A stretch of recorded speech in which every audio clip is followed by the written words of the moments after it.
Special meeting, Commissioners Court, Liberty County, Texas, 29th day of June. It's a little bit after 1 o'clock, about 1:10.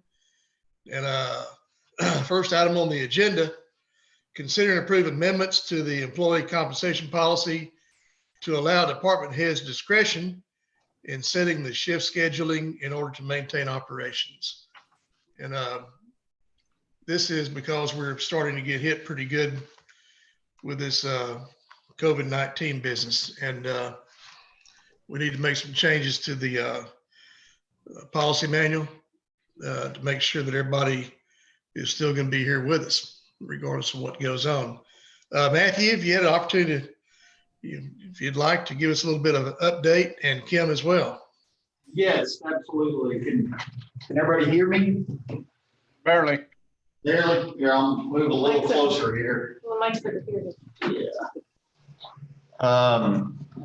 So I know it's short notice. I have sent out a proposed policy just less than 30 minutes ago to everybody in their email. I may have missed some, I'm sure department heads, but I tried to get most everybody, and we do have a number of department heads who are in person here today. So, but more or less what I've sent out is the same policy. I'm going to see if I can get it on screen here.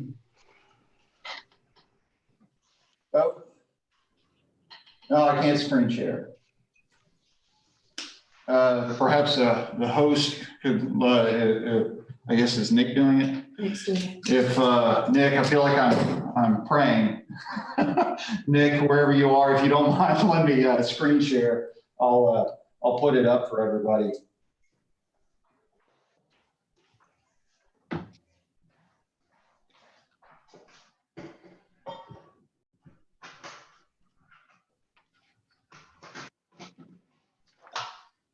Or perhaps not. So it's the same policy in all other respects as we currently have for employee compensation. Although it does allow or adds a new section on what I called, for lack of a better word, split shift scheduling, okay? Now, it certainly does not require a department to employ a split shift schedule, but it encourages them to make a determination on their department level whether it makes sense for their department. And so, and what a split shift means is, quote, a schedule where employees are divided into two or more groups that never work at the same location during the same period of time. Of course, some departments are very familiar, like the sheriff's department, with split shift schedules. That's how they operate 24/7 year round. Others, though, may find it just plumb impossible to use this tactic. But what this allows is folks to make that determination and use it if they see fit. It gives a couple of examples to understand the main operating principle, which is you divide up into two or more groups and keep those two or more groups from working in the same location at the same period of time. And when a group is ordered home, this is the big point for Commissioners Court to consider. I've drafted it this way, but I will do it however Commissioners Court tells me to do it. Sorry, Bruce, I don't mean to. Yeah, sorry. And so, but if an employee is a part of Group A works 20 hours a week, the 20 hours they're working, they have regular pay, obviously. During the 20 hours that they are sent home, and Group B works, then Group A would get, quote, order to pay.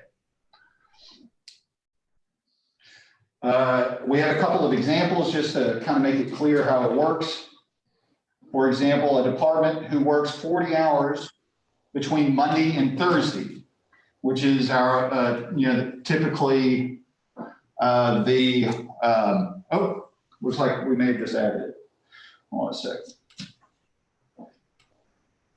There we go.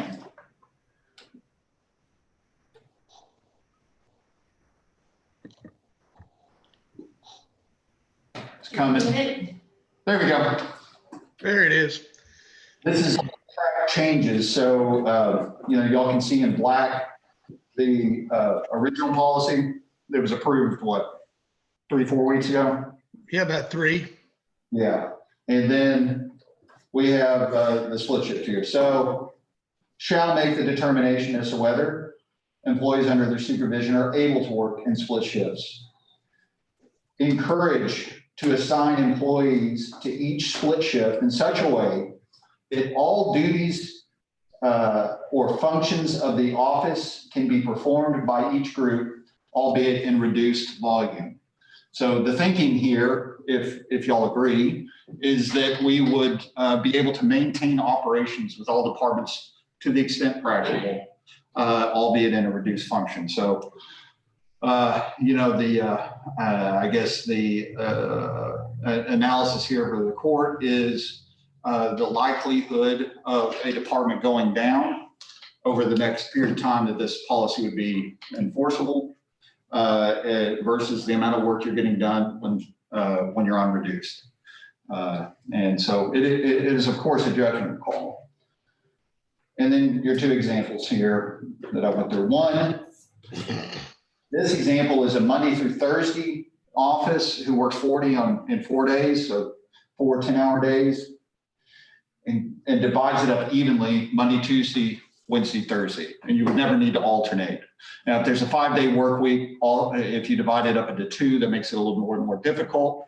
You'll have days of 3, you'll have days of 2, you'll have to alternate back and forth, I would imagine, for consistency between the employees. So, but that's kind of it.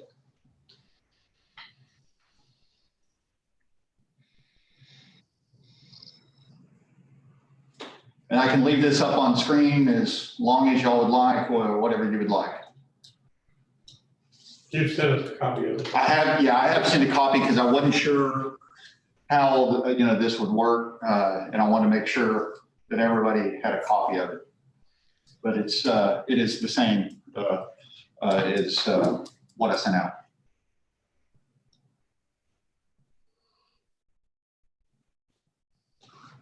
Matthew, this is Ricky. I did not get a copy. If I could just have one forwarded to me at your convenience. Thank you. Absolutely.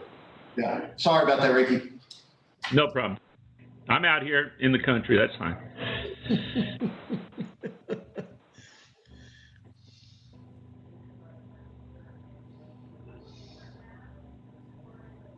While I got everybody's attention, Judge, are we going to have a chance to discuss anything else, or do we have to stick to the agenda item only?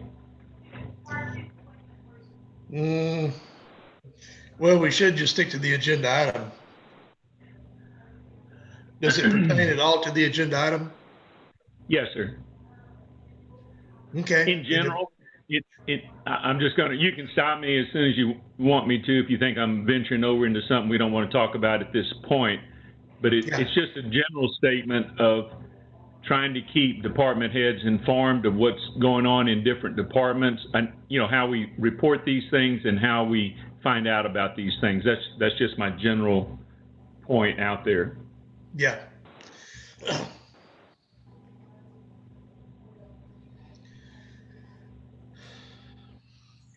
Well, the way we've been doing it, Brother Rick, is if you have an incident of exposure or necessity for testing, then you would notify my office and also Ms. Harris over in HR, and then Krista as well, and OEM. Although I understand that, some of us are a little bit working away from the courthouse at the moment because we have to out of necessity, but we all have laptops. I know that Dee Dee can take care of any emails I receive, and I imagine that Kim can as well over in HR. And of course, Krista's online probably right now. If she's not, then it's because she's in another meeting. Well, this might stray a little from employee compensation, but it is certainly something that could be included in the compensation policy that, I think one of the duties of department heads is to try to track down potential exposures, right? And perhaps there is a role that could be played centrally where we could try to distribute information out as appropriate to other department heads to help figure out if employees who have tested positive or are experiencing symptoms have had any contacts with other department heads. I think that's what Ricky's getting to is it's fair. We do need to find a way to get that information out to folks so that everyone can make appropriate decisions. Okay. Exactly, Matthew. That's what I was talking about is because, if I'm sending someone in the courthouse to process mail, it'd be beneficial to know if the mail person is having any kind of problems, i.e. this morning we went to the post office, and this is, again, passing on information that my employee was told picking up the mail. They said that there are 3 postal workers who have tested positive. So again, this is all kind of information that now we know about it, we can kind of be on the guard for it. Whereas the post office is not going to send out an email. And again, I'm just saying this, we're trying to see last contact, when they were diagnosed, when they were tested, without getting names, but those names get circulated. I'm not trying to get HIPAA information, just trying to get contact information to see if my staff was involved in that, to see if they need to get tested.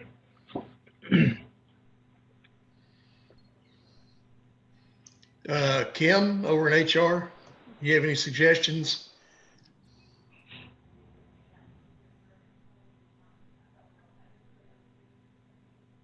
Unmute. If y'all like, I can also take off screen sharing. There we go.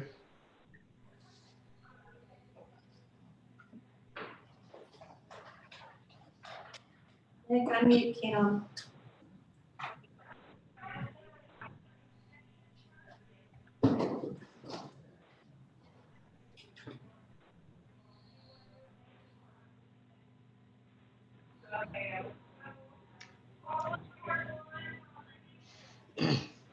Now, Hello, can you hear me? yeah, we can now. Okay. My computer didn't want to let me talk. I apologize.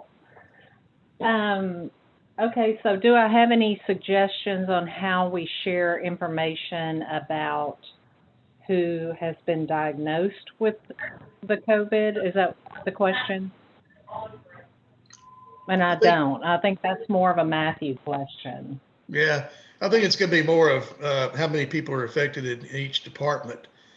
And I mean, I wouldn't want to be releasing names, due to HIPAA law, but still, I think the main thing now is at least letting each of us know how each department is operating, and if there has been an exposure, is there a change in the operation of the department on a daily basis as we're working now. Yeah, I think I agree. I think that is a good idea, Jay, to let folks know how your department is operating. And maybe that is something that your office could put on the website. So as department heads, all of the department heads have a spot on the website. So any updates to hours of operation or things that you want the public to know about your operations of your office could just be posted to the county website. Mm-hmm. That might be for a different purpose, Kim. That's to alert the public and other departments, of our availability. But, that might be a different question than how can we help facilitate contact tracing? Within the courthouse. And I don't know anything about that. I can't speak to that subject.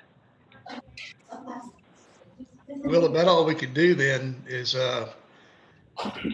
since this is such a fluid situation too, we could at least forward whatever your daily plan is, or if there's a change in your daily plan, maybe over to Dee Dee or Matthew.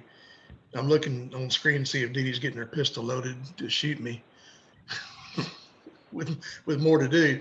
But we could maybe do that and post it. I don't know if you would do it to the website, but you're going to have to do some serious thoughts on how you want it worded. It just can't be just an abstract, I guess, memo. You're going to have to really be careful about how you word it, and as you change any of your operations from day to day. Might I suggest that what we do, currently the policy says if, you're going to have to shut down, then department head needs to email county judge's office and the county treasurer's office. Perhaps what we can do is modify that to say that the department head shall notify the county treasurer's office, the county judge's office of anyone who has tested positive, but then also require the department head to say something like, this person, was my X, Y, or Z clerk, and they may have had contact with other folks. And then perhaps your office could send out that notice to the other department heads. Or we could just go ahead and require the department head to notify, just send a little message to the department head group at large saying, hey, we've had somebody test positive or show up with symptoms, and this person performed such and such duties.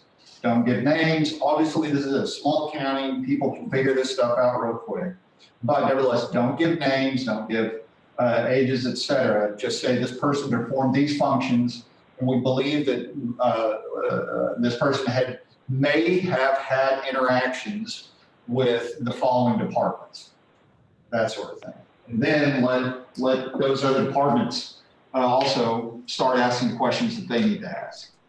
I would remind everybody, though, that from what I understand, contact tracers have kind of a criteria set that they use to determine whether somebody's had a close contact with an infected person. That is, they were within 6 feet for greater than 15 minutes with an infected person. Okay, so 6 feet, 15 minutes, and that's just because a person necessarily walks by down the hall doesn't necessarily make that a close contact that would have to be disclosed, so that we should investigate. But it's whether or not they've had that significant contact with them. I'm happy to make the changes even live here if that's what y'all wish. And again, Matthew, this is Ricky. I'm concerned about test positive. Again, close contact, we all go to Walmart, we all go to Brookshire Brothers and everything else. So close contact, I agree. Within 6 feet, 15 minutes, that's a hard case. Less than that, we're just, to me, if we have some concern, we're going to send them to be tested. I don't know that there's a chance of being able to report that, other than have we drawn the line to say, if we can be notified if they have tested positive. To me, that's the critical information we need timely. No, I think, yeah, absolutely notify if it's a positive. Yeah, maybe I was just talking about symptomatic folks or possible exposure, that sort of thing. But no, if they have tested positive, I think that certainly triggers action on the department head. And you're saying that we would report this to a central deal, and then we could also, that would get distributed, or you're just throwing that out as a possibility? I'm throwing out either one of those as a possibility. Either it all goes to a central place like the county judge's office, where it can then be reviewed to make sure the information doesn't contain identifying information, but information that the department figure out whether they have risk. Either we go out to that central and they disperse it and kind of clean it, or the department heads do it themselves. Here's this discussion. So Matthew, you already have said that if one tested positive, one of our coworkers, we have to let the county judge know. Yes. And you know. And the county treasurer. And the county treasurer. Okay, so why are we doing that if not everybody is gonna know?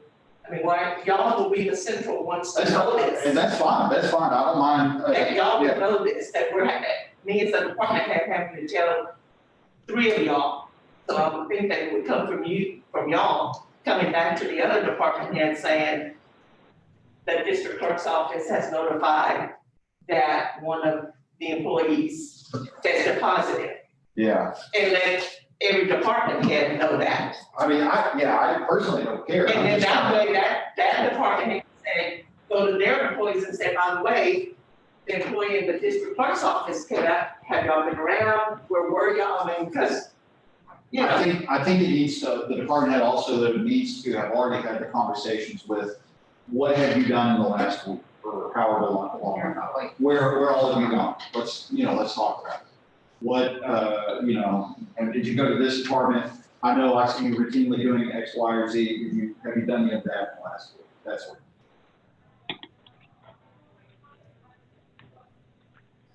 but I think letting the department head know, and then going to their employees and saying, this the district clerk's office employee had it. Have y'all been about any of those district clerks? Right. Yeah, well, yeah, and, that's it. I mean, and I don't want it either be, I don't want our procedure here to be so overbroad that we're start culling, because those sorts of, questions are gonna lead people to say, oh, well, this person could have been with this person, could have been with this person, it could have infected me. Oh, I better shut down the whole office. Right. And it's not necessarily true, but we'll need enough detail. And, if the only information that the county judge receives is, hey, we had one test positive, well, the county judge notifies all the department heads, which is an email away. That's still, you're about to get flooded then with 14 different departments calling you, asking you all these same questions. So if the department head can get that information, I'm just proposing here to, I've already culled through a lot of that, get that to the county judge, then it can be dispersed. Okay. Yeah.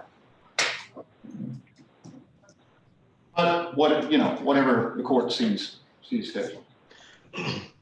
Matthew, the whole point is if, say, for instance, in the district clerk's or the county clerk's office, either way, one person comes in contact, then basically that is, the one person that's going to be exposed to everyone else in that office, and there's potential there to close that office due to the exposure,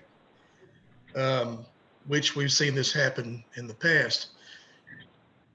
Would it be for a 2-week period or until everyone is tested, and then we ascertain whether or not there actually is a COVID case in the group? So therefore I would think mentioning names or whatever would not be necessary, especially with HIPAA laws in consideration. It might be just best that we explain that in this particular office, say in the tax office with Ricky Brown, we've had one person that has potential exposure. Therefore, we had to close. And if everyone is there in Rick's office on that particular day, and he's not doing a split shift, then everyone would go home. The problem is, too, what about the cleanliness of the office? If that person was there on a Tuesday and the new shift came in on Wednesday, there you go again with a potential for exposure just forever, how long Corona hangs around. So thinking on the whole idea, we might just want to go ahead and say, hey, send an email to my office and your office and Kim's, and let us know that your particular office has had an exposure, and that the people in your office or that particular person in your office will be tested. And right now, I believe the testing is considered to be beneficial after 5 days. So there you go with the 2 weeks that kick in. And by the time that you're actually permitted to be tested, it'd be 5 days after the initial. If you're lucky. Additional exposure, yeah. And yeah, that's, from what I understand, constantly changing and exactly. Mhm. Kim, you got any more ideas about a slippery slope? Well, I'm going to defer to Matthew on HIPAA laws and how this, is going to play out with regard to this new virus. But I certainly don't feel compelled to take responsibility for distributing the information. I just don't think that that's something that any one department head or one office should have the burden of, whether it be to protect someone's rights with regard to HIPAA or whether it be to protect someone's life with regard to the COVID. It seems like a really hot topic for problems to assign someone with the responsibility of distributing the information on who has it and who doesn't. So, I mean, that's definitely my concern. I don't want to be that person. I agree with you, Kim. It's a catch-22. You see what I'm saying? You're trying to protect people with regard to their rights on HIPAA. You're also trying to protect people with regard to their rights on getting sick. So I don't know. I mean, I think it would be good to be able to work that out, but I don't have a solution today.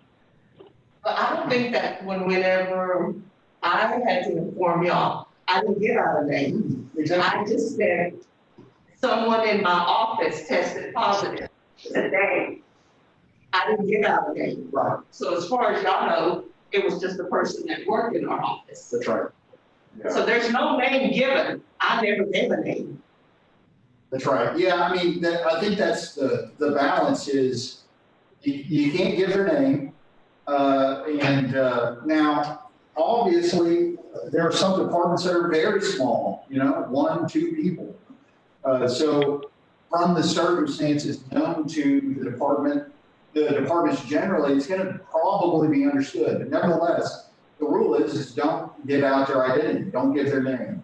And also don't give out descriptors that are so narrow that on their face of it, you're able to ascertain who it is. Let me ask you a question, Matthew. Yeah. All right, we're complicating things, okay? Yeah. So if Leon Wilson gets tested positive, eventually, and I don't know what the time frame would be, but eventually you're going to have a tracker come to you, correct? Yes. Okay. That tracker is then going to notify Matthew J., Bobby, Ugly Dwayne, that they've been in contact with me and notify them what's taking place. Correct? Yes. Yeah. No, that's fair. That's a fair point. Yeah. So that basically takes all that liability out of our hands. Well, yeah. I'd rather not refer to liability just because that's might be a different kind of analysis, which would be centered on have we done everything reasonable that we could do under the circumstances to protect other employees. But what this is about, yeah. But you do present a good argument. We are not in the business of contact tracing. We're not in the business of trying to figure out who all in this person's life may be infected. But what we do have a duty to do is to make reasonable inquiries to whether or not our fellow employees have been exposed and to take appropriate action. For the purpose not only of protecting those we have now, but the folks that may have been infected and may spread it to. So we need to make reasonable inquiries. Reasonable inquiries would be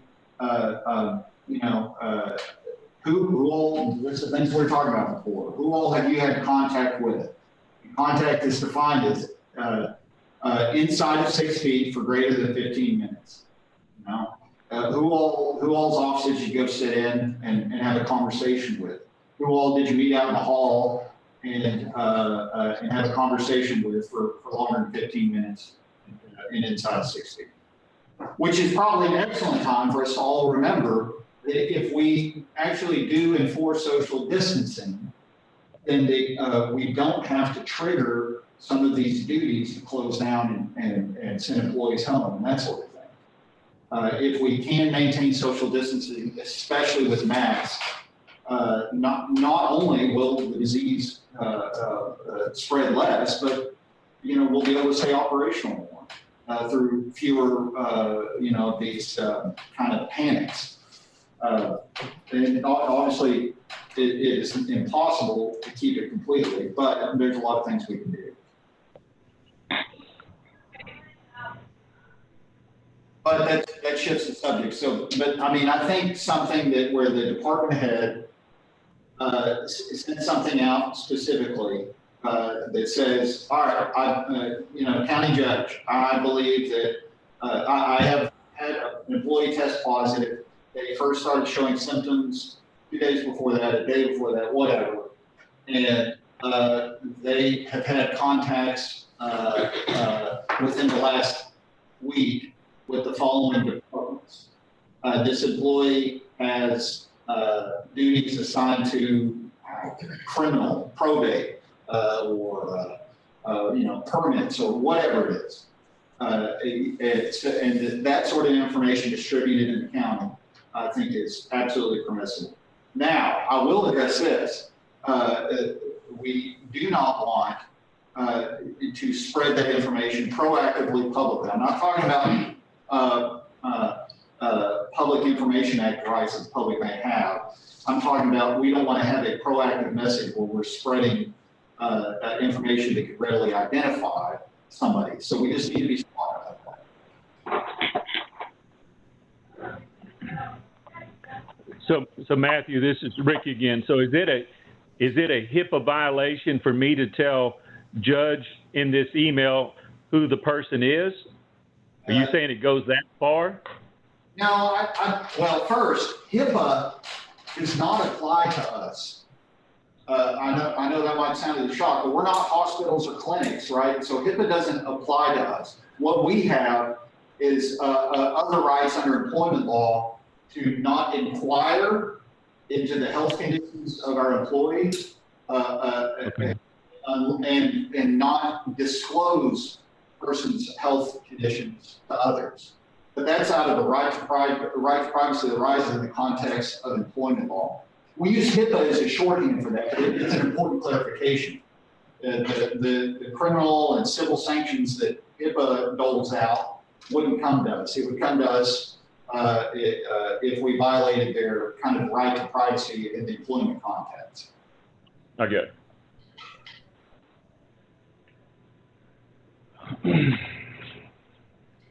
Okay. So really just cases and numbers and incidents, real generic. Yeah, real generic. But again, with some of that detail, because the department head needs to inform through one way or another those who that employee may have been exposed to. Yeah.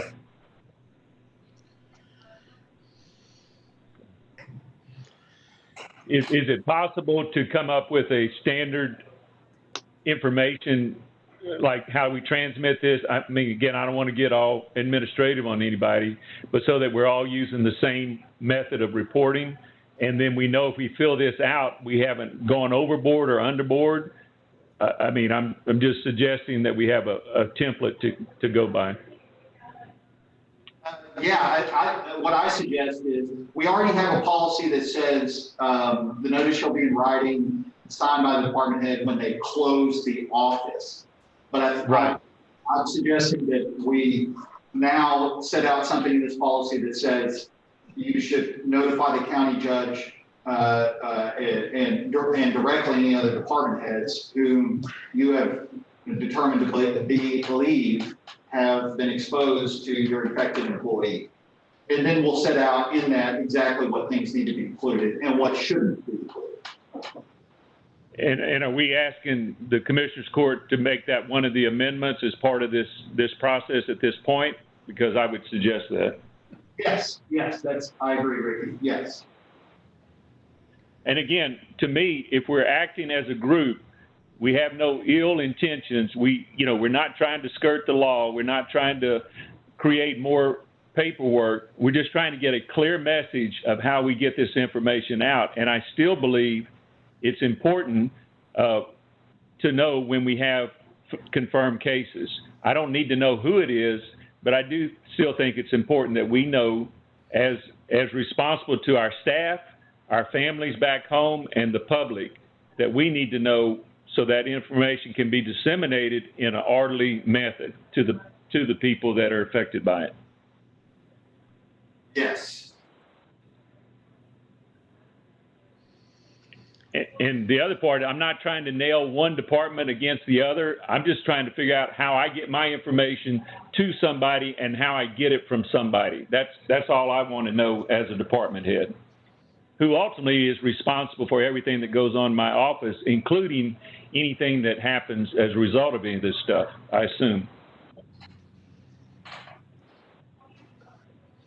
You know, Matthew, I think the main point here is still the reporting that we're doing right now as far as between department heads and my office and HR. If someone has been exposed, that probably is enough. I think what we need to consider is the public notification of a change in the operation of an office due to exposure and due to the possibility of having to have a reduction in force, with half staff, so to speak. And that way the public is informed and have a method to inform them, either email, not maybe email, but through the media, through the video, through posting on our websites or whatever, that there has been a change and it's going to be that way for a while, whether we like it or not. But as far as the reporting that we're doing right now, I think we're doing the right thing with just a notification to my office and to Kim's office of who's been exposed, and that way it's not out in public.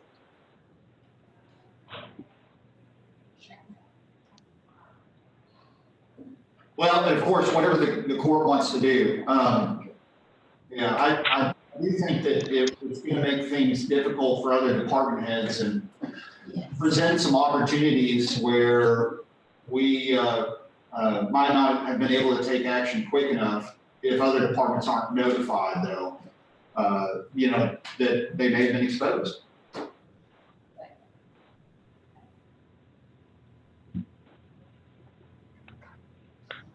And I don't mean publicly, I mean, most, Us, the family and the courthouse. And some employees. There's something wrong, Jay, in letting your fellow employee, fellow family, courthouse family know when your office has been exposed? Delia, I think everybody in the courthouse know who's been exposed. That's what I'm saying. That's going to be one of those things that it doesn't take long for it to get out. Just like I heard your office was exposed. There's always that potential, yes. Okay, so that's what I'm getting at. I had to let you know and Matthew know. So today I walked in, I had heard yours was until I came in. So what I'm saying is, how are we gonna let our fellow, I consider you family. Mhm. I know when mine was exposed, why wouldn't you let me know when one of yours was exposed?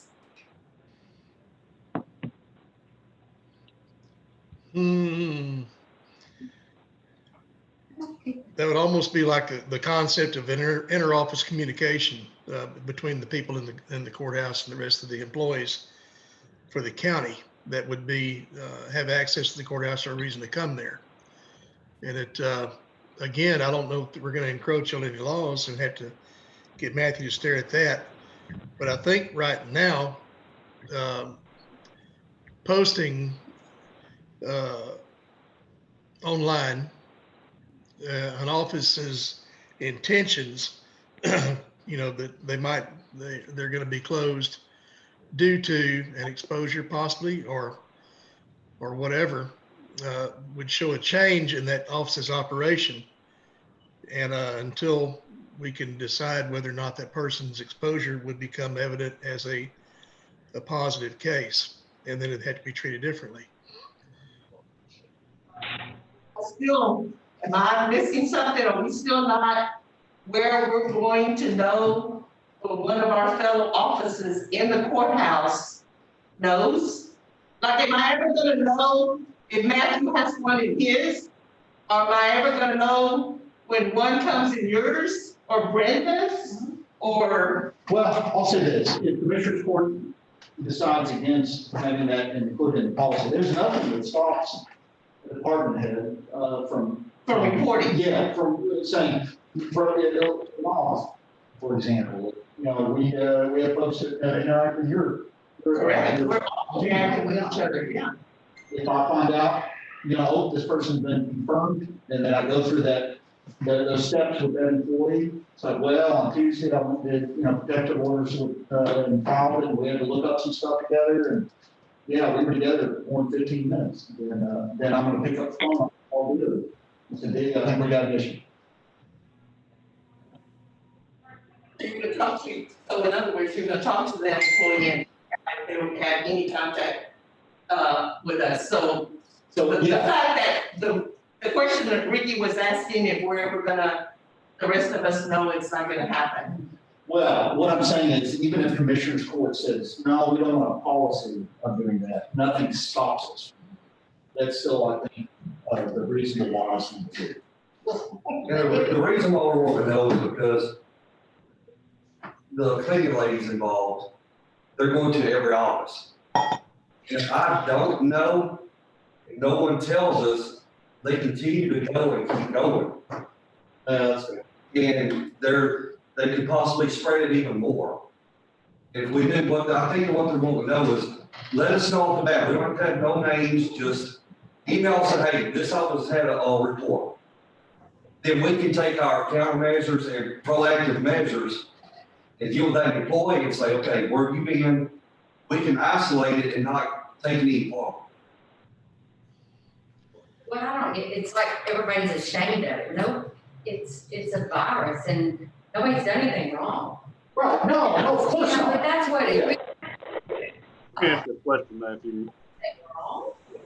They just got sick. Just got sick. Yeah, absolutely. And the rest of us don't want to get sick. Right. Not blaming anybody. But we want to- Let me ask you a question, Matthew. Yeah, sure. Okay, we're complicating things, man, and my thoughts is, why don't the department head, if he has an employee that's been exposed and has to quarantine, why doesn't the department head speak with the employee and find out who the employee's been in contact with as far as county government is concerned? And I can pick up the phone or I can email you or Jay and say, Jay, John Doe has been exposed. He is now quarantined. And he went and visited, picked up mail or talked with Miss Dee Dee or Matthew Poston. And that way, Jay can say, Dee Dee, John Doe has been exposed. Might want to go get tested. Just simple. I don't disagree. I mean, and I think what everyone is saying here, if I could, I think everyone's saying we want to do that. What I think I might hear Jay saying is he's nervous about the legality of him or him passing along any of that information. I'm not concerned about that because it's for a very legitimate employment purpose. What I would be concerned about it is if it becomes, just nothing but fodder for gossip or for some shame, although there is no shame. But that sort of thing. Or if it became the basis of some sort of adverse employment action. it is a right to privacy, but whenever we know that somebody's been infected, we do have a duty to make that investigation to see if anybody else has been infected. Well, that's a, The other thing I think, Matthew, is that, seeing how that we're dealing with legal issues here, that if we're gonna put this in place, that I feel like you ought to be the keeper of the record instead of, the judge's office, because of the legal issues that we have. I think I'll agree with you on that, Leon. If it's going to have some legal issues that are involved, then we can let Matthew be the conservator of the information. Everything has potential legal issues. Hell, please don't get me wrong. But every question can turn into a question of what is my duty to do? Do I have a duty to do X, Y, or Z? And please, I'll advise all day long, and I don't mind helping communicate this sort of thing. But at some point, this will be overwhelming for any single office, and I agree with that. What did you say? At some point, what, Matthew? This will be overwhelming for every single office. I don't disagree with that. I do not disagree with that. If any single office somehow becomes responsible for contact tracing every exposure in the county, I'm going to do nothing but that.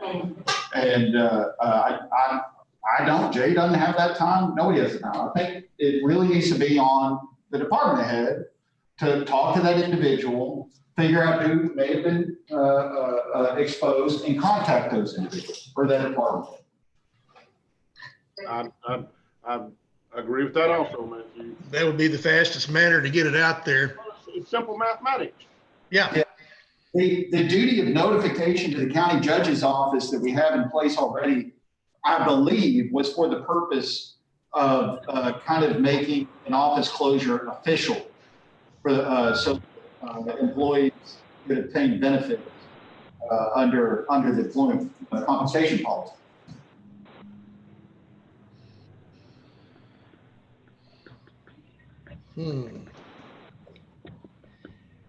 But I will say this too. I mean, look, every single one of us is trying to figure our way out through this thing. This is a nightmare. It's going to work. And we're learning it. And so if we've learned something so far from our experiences, which is, hey, we're finding out that communication isn't happening as effectively as it should. Yeah. Let's pause, let's reflect and improve on it, just like anything. Okay. With all that considered, at the moment on agenda item number 1, we're straying pretty far off in the pasture, y'all. I think the main gist of that item is to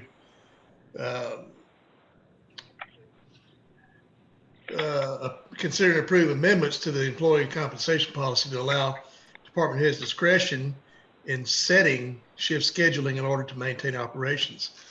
And I believe we can fine tune the process of notifications as we move forward.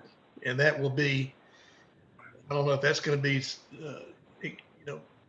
a court action as much as it's going to be a common sense issue.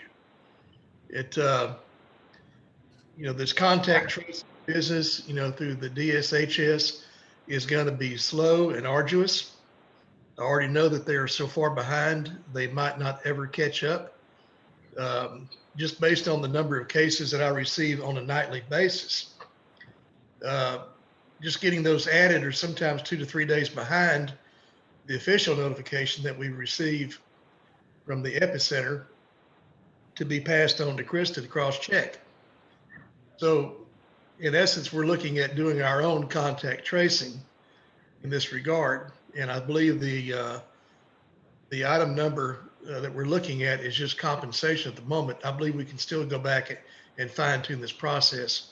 And it really does not need to be inclusive in an amendment or an agenda item. No, I've kind of started here, both drafting and then I've deleted. I'm not hearing consensus from the court that that needs to be, just like what you're saying, Jay, Yeah, that needs to be included. So I've taken that out. There is no language dealing with any other notice other than office closure to notify the treasurer's office and the county judge's office so that employees' pay can continue uninterrupted.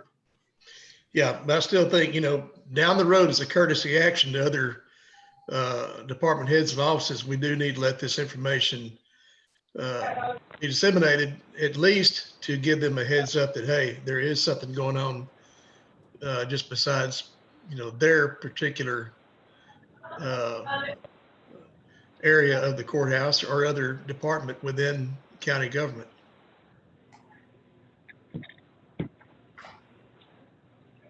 Matthew, Yes. okay.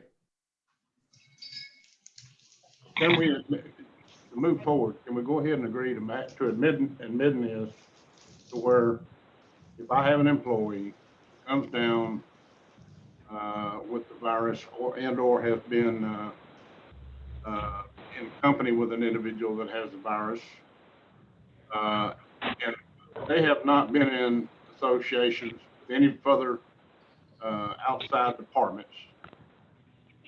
But if they have, then I can pick up the phone, call whomever and say, I've got an employee that has either gotten sick or has been in contact with someone that's been sick, and you need to talk to Bob, John, and Joe, and let them know. Simple as that. Yes. Yeah, I mean, I think that's a fine conversation. I think what really triggers it is not necessarily if a person may have been exposed to somebody. In my mind, it's kind of a second generation kind of thing. So rather than a first generation, what I mean is, it's kind of first generation whenever Matthew Poston gets sick and I have symptoms, I have a positive test or whatever. And then I start calling around saying, hey, look, I saw you this week. I may have gotten sick. Rather than me calling everyone every time that I've seen somebody negative who had it. Because I think we're gonna start getting into some real kind of overreactions or potential for overreactions if we really broaden it too far. Now, that's not to say I don't want to capture every legitimate one. That's not what I'm trying to say. That was overstated maybe. But what I mean is our duty to notify really triggers if my employee or myself, I start showing symptoms and have a positive test. And if well, I think we all know at this point that our tests are so unreliable when they're negative that we really need to pay attention to symptoms in particular. Asymptomatic is always a concern though. If I walked past a person last week who may or may not I don't think that necessarily triggers a duty to notify, the rest of the department. Does that make sense?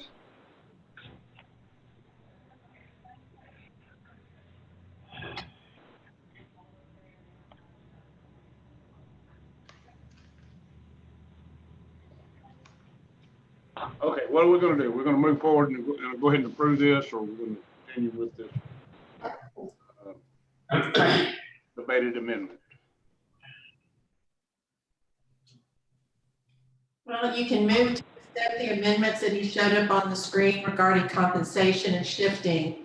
If you want to add an amendment with regard to drafting notification or something, then you can suggest the language, or he can bring it back later or something like that. To the We need to move on this item today.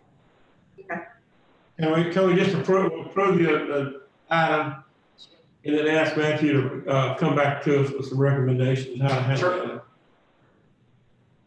that? I agree with you, Greg. Let's get this approved today.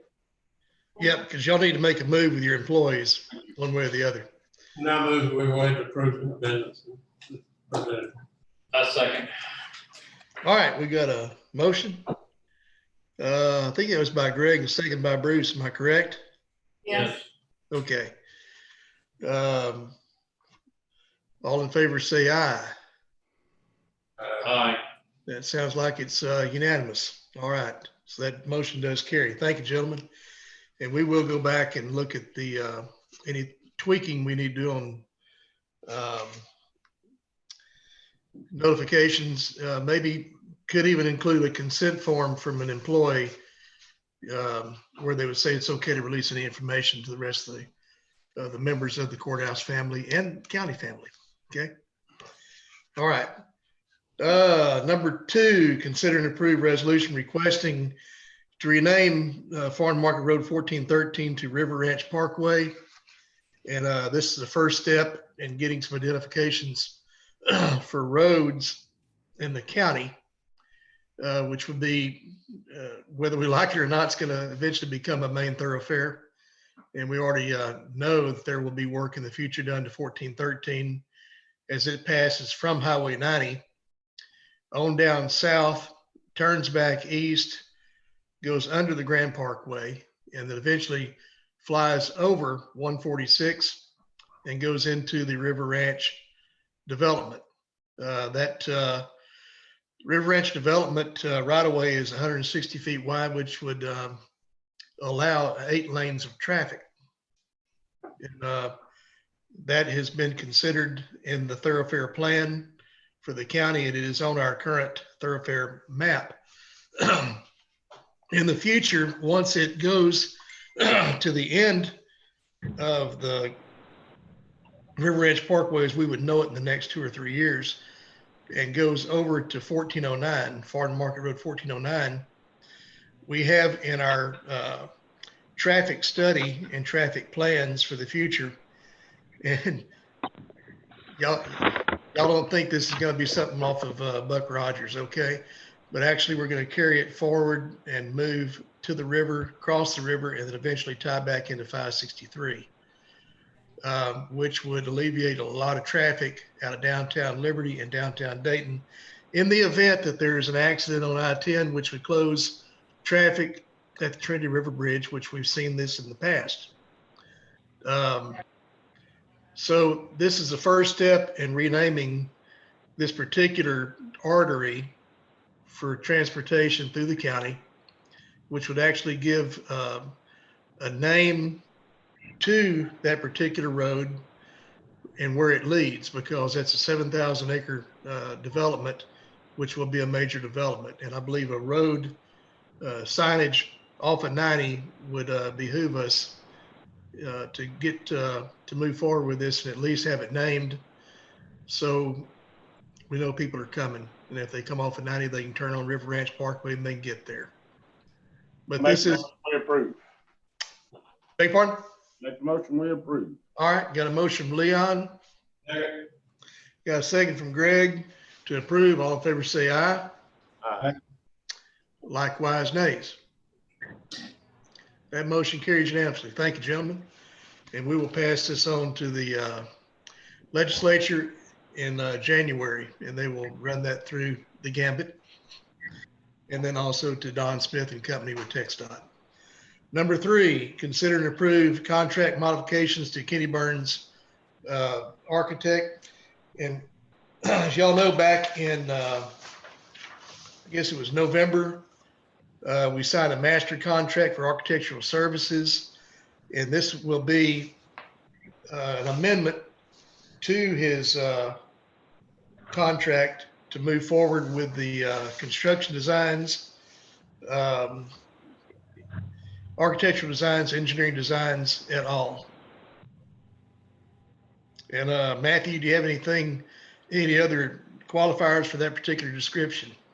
Now, and this is probably just a testament to, how crazy things have been. I have to sign contract that I'm not sure that the document that I have, Jay, had all the amendments that we were talking about, but everything that I have looks just fine.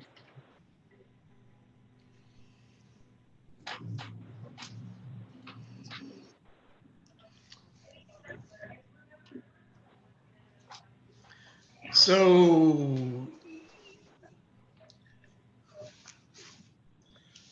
look at this one more time.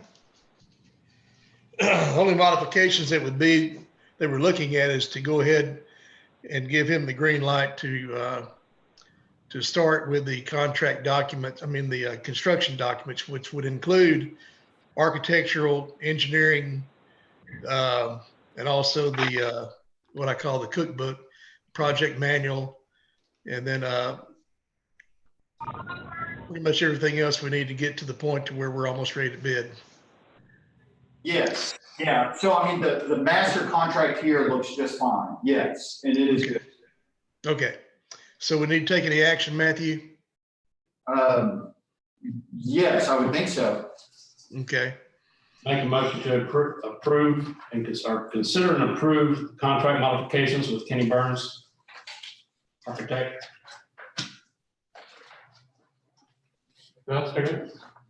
Yep. We got a motion from Bruce, it sounded like. Yes, me. Okay. They're here second. Yeah. Oh, Greg, okay. Didn't see your arm moving there, Greg. All right. Got a motion and a second to approve contract modifications with Kenny Burns, architect. All in favor, say aye. Aye. Yeah, it looks like that's a unanimous vote. Thank you, gentlemen. All righty. Well, just in time for our next meeting. Matthew. Hey, Matthew, Yeah, would you give me a call when we finish here? sure. Thank you. Make a motion. Leon, don't forget we have a Zoom meeting with the cities. Right. Awesome. And I need that password. That's what I need to get from, Okay. All right. Need a motion to adjourn in a second. make the motion, we adjourn. Bruce motion and Greg seconded. Oh, okay. Gotcha. All right. Got a motion and a second to adjourn. All in favor, say aye. Aye. Likewise, nays. We're adjourned. Thank you, gentlemen and ladies.